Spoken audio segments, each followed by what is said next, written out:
अगर इस बार मोदी सरकार सत्ता में आती है तो आम लोगों के लिए कुछ प्रमुख बदलाव देखने को मिल सकते हैं। सरकार नई आर्थिक नीतियां लागू कर सकती है जिसमें उद्योगों को बढ़ावा देना, विदेशी निवेश को आकर्षित करना और आत्मनिर्भर भारत अभियान को मजबूत करना शामिल है। इसका उद्देश्य रोजगार के अवसर बढ़ाना और भारतीय अर्थव्यवस्था को अधिक प्रतिस्पर्धी बनाना होगा। किसान कल्याण को ध्यान में रखते हुए नई योजनाएं और सब्सिडी लागू की जा सकती हैं। इसके साथ ही कृषि कानूनों में सुधार करके किसानों की आय बढ़ाने पर जोर दिया जा सकता है। डिजिटल इंडिया अभियान को और गति दी जा सकती है, जिससे ग्रामीण और शहरी क्षेत्रों में डिजिटल सेवाओं की पहुंच बढ़े।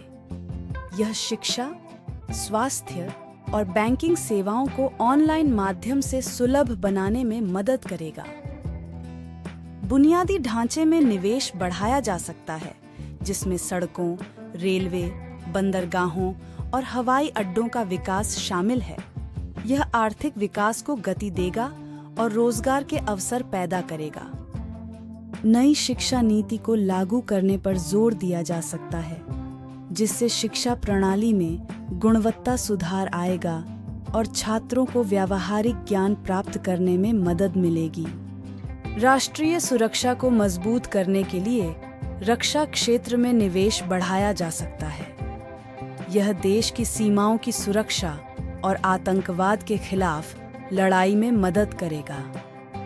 पर्यावरणीय नीतियों को और सख्त किया जा सकता है, जिससे जलवायु परिवर्तन के प्रभावों को कम करने और सतत विकास को प्रोत्साहित किया जा सके। महिला सशक्तिकरण योजनाओं को और मजबूत किया जा सकता है, जिसमें महिलाओं के लिए रोजगार के अवसर, सुरक्षा और शिक्षा के क्षेत्र में सुधार शामिल हैं।